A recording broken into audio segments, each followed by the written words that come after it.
Ano pangalan mo? Ryan. Mark. Ryan. Taga sa Taylor na ka ba? Ah, hindi. Binil. Magkano isang ano mo, isang ganyan sa pagita? 20. Bibigyan kita ng 20. Ay, binigyan na kita ng 20. Hindi ko na kinilig mo sa pagita mo. Ilan taon ka na ba?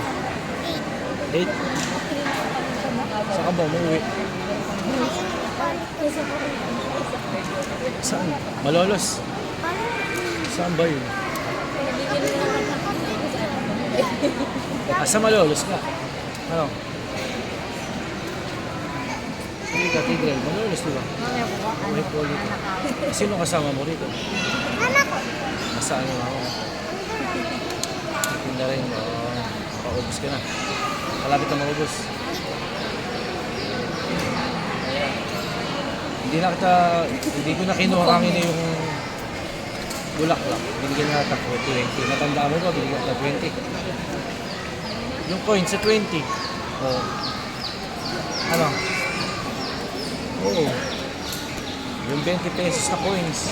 Sabi ko sa'yo, kukuha ko ng 20. Ibigay ko sa'yo. Hindi na ako kukuha ng ano. Ayan. Ano? Okay ba? Ha? Hindi ako appear. Magtinda ka para makaubos ka, no? Kumain ka na ba?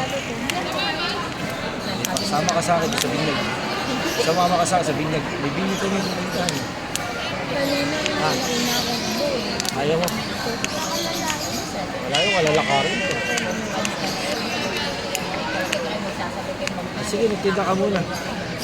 Anong ulit pangalan mo? Mark Ryan. Ganda pala. Ito, kapatid mo. Barkada. Malapit yung sa ano, no? Sa... Kaingin. Lapit tayo sa katitira, diba?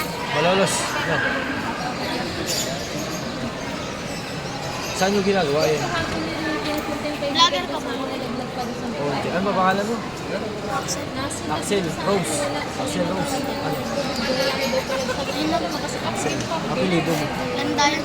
Landayan. Ilan taon ka na? 9. Kasi pag magtinda ng ano, ito po ang mga bulaklak vendor. Si Mark Ryan. Taga Malolos. At paano yan? Axel, ano? Kasi ako. Ito po mga nagtitinda rito. Sa murang edad po ay nagtitinda na sila. Baka-batang-bata po nila. Hindi ba binigyan na rin kita ng coins? Tandaan mo. Hindi ko na kinuha yung bulaklak. Ano? Sige po, salamat.